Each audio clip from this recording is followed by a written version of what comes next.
اس کے ساتھ ہی ہم نے سوچا 46 ایمبولینسز وہاں کی تباہ ہو چکی ہیں اس وقت آج کی ڈیٹ تک. ہم نے طے کیا کہ ہم 20 ایمبولینسز یہاں سے بیچتے ہیں الخدمت کی طرف سے. تقریباً 2 کروڑ روپے ایک ایمبولینس پہ خرچہ آئے گا. اس کی ہم برانڈنگ کر رہے ہیں اور ہم خرید رہے ہیں. آج ہم پہلی ایمبولینس خرید کے اس کی برانڈنگ کر کے پرسوں ہم یہ پروجیکٹ لانچ کریں گے کہ ہم اس طرح کی ایمبولینسز انشاءاللہ یہاں سے 20 کی تعداد میں وہاں روانہ کریں گے اور حکومت سے بھی بات کریں گے کہ ہمیں فیسیلیٹیٹ کریں. خرچہ ہم برداشت کریں گے لیکن آپ ہمیں فیسیلیٹیٹ کیجئے تاکہ یہ وہاں پر پہنچ جائے. تو یہ 20 ایمبولینسز کا. اس کے بعد پاکستان کے اندر جو فلسطینی سٹوڈنٹس پڑھتے ہیں ہم نے ان کی لسٹیں بنائی ہیں. اس وقت تک 57 فلسطینی آئیڈینٹیفائیڈ ہیں. آج دوپہر 2 بجے کے بعد جمعے کے بعد وہ محمد العقاد جو کہ غزہ کے سٹوڈنٹ ہیں وہ آ رہے ہیں ہمارے پاس ہیڈ آفس میں. ہم ان کے ساتھ بیٹھ کے طے کریں گے. ان کے لیے فنڈز ہم نے الوکیٹ کر دیے. ان سب کو ہم یہاں سے اسکالرشپ دیں گے جب تک یہ کرائسس ہے اور ان کا تنگی ہے ان کو ہم بھی پورا کریں گے. اس کے ساتھ ہم نے یہ طے کیا کہ ہزاروں بچے وہاں پہ جو یتیم ہو گئے ہیں ان کی کفالت کون کرے گا.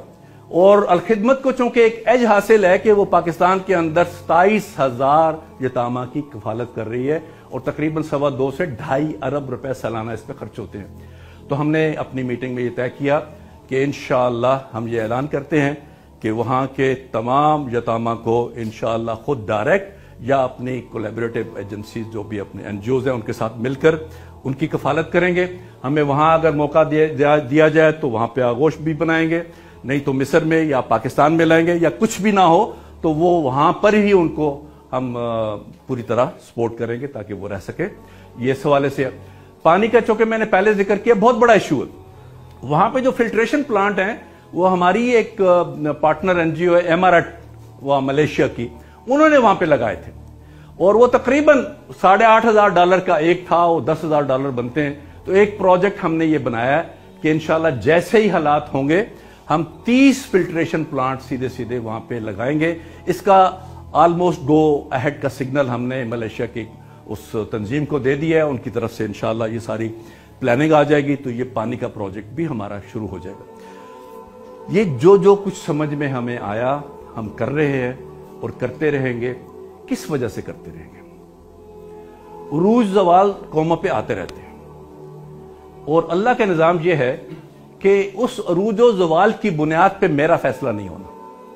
میرا فیصلہ میری ذاتی کردار پہ ہونا ہے, میرے ذاتی کام پہ ہونا ہے. اگر پوری دنیا کے اندر اسلام نافذ ہو جائے اور ہر طرف اللہ کے قوانین کی حکمرانی ہو لیکن میں نے اس میں کوئی حصہ نہ ڈالا ہو تو آئی ایم اے فیلئر.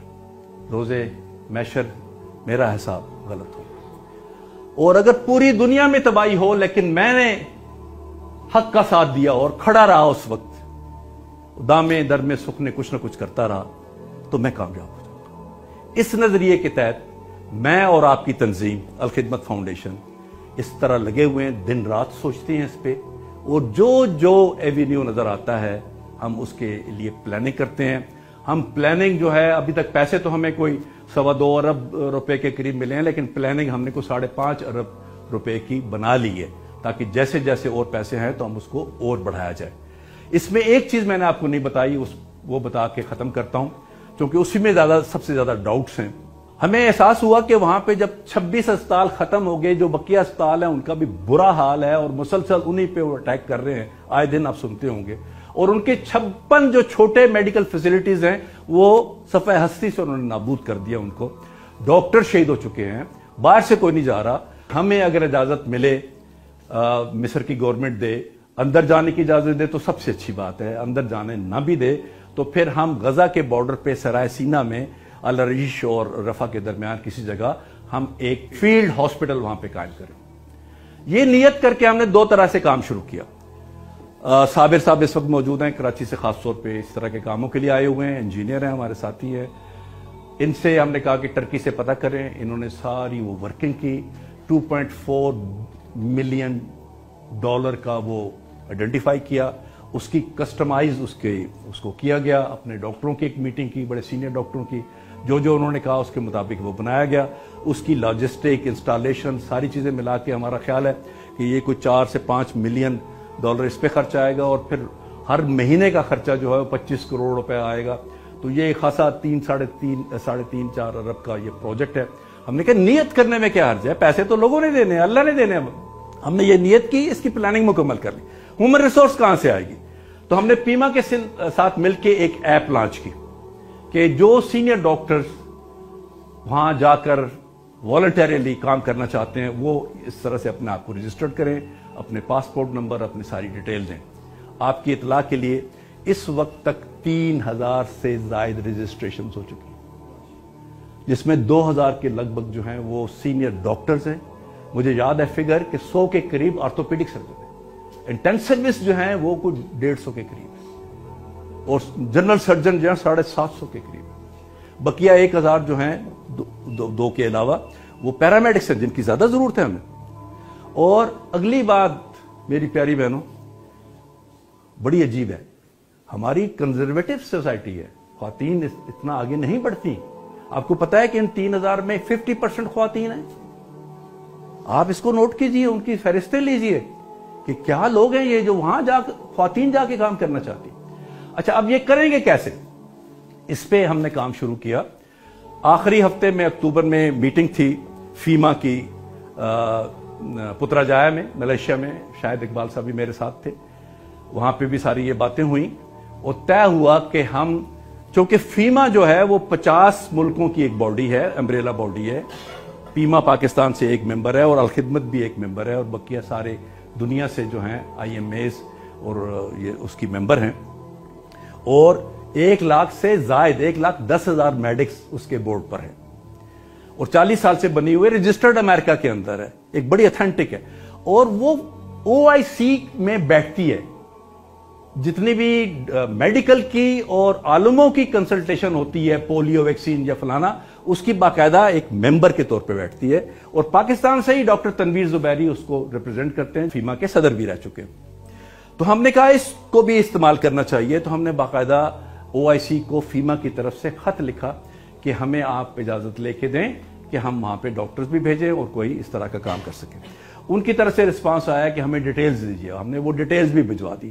پھر وہاں پہ چونکہ انور ابراہیم کا اس وقت راج ہے, پرائم منسٹر ہے ملیشیا کے, وہ بڑے یعنی اچھے آدمی ہیں, تو انہوں نے بھی اپنے فارن منسٹر کو اور وہاں کے ایمبیسڈر جو کہ ان کا جدہ میں ہے اس کو کہا کہ ان کے پیچھے پڑو اور ان سے اجازت لو. کل مجھے ڈاکٹر طاہر میر صاحب جو کہ ایمرو کے ہیڈ ہوتے تھے, ہیڈ نہیں اس میں ڈائریکٹر تھے مصر میں, انہوں نے مجھے اس کی اپڈیٹ دی. ان کو ہم نے فوکل پرسن بنایا کہ سارا اس میں پروسیڈ کریں. انہوں نے کل مجھے بتایا کہ خاصا آگے کام ہوا ہے, اور انہوں نے رابطہ کیا القدس کمیٹی کے ساتھ اور ساتھ ہی پیلسٹینین گورنمنٹ کے ساتھ رابطہ کیا ہے. ان کا خیال ہے کہ OIC, پیلسٹینین گورنمنٹ اور قدس کمیٹی تینوں مل کے اگر مصر سے کہیں گے تو کافی چانس ہو سکتا ہے کہ وہ اجازت مل جائے. فیما کو اجازت ملے گی, لیکن جب فیما کو اجازت ملے گی کام کرنے والے آپ ہوں گے. الخدمت کام کرے گی. الخدمت جو کہ ممبر ہے فیما کا, وہ سارا کام آپ فیما سے اس طرح سے کریں گے. تو یہ ساری چیزیں بھی چل رہی ہیں. پہلے ہماری جو توقعات تھی وہ 10 اور 90 کی تھی. 10% چانس کہ ہو جائے گا اور 90% چانس کہ نہیں ہوگا, چونکہ مصر کے ہمیں پتہ ہے. لیکن کل کے فون کے بعد میں اس کو 50-50 سمجھتا ہوں کہ معاملات اس طرف جا رہے ہیں. اسی لیے میں نے سفیان صاحب جو ہمارے MD ہیں ان سے کہا ہے کہ آپ پہلے بیچ 15 سے 20 ڈاکٹروں کا اس کی تو باقاعدہ اس کو سارٹ آؤٹ کریں کہ کون لوگ جائیں گے اور ان کو الرٹ کریں. کیا پتہ ہمیں اجازت مل جائے. 2 طرح کی اجازت مل سکتی ہے, ایک یہ فیلڈ اسپتال بنانے کی, اور دوسرا اگر یہ ڈاکٹر اندر جانا شروع ہوئے تو اس میں بھی ممکن ہے ہمیں فیما کی طرف سے ایکسیس مل جائے, تو جانے والے ہمارے لوگ ہوں.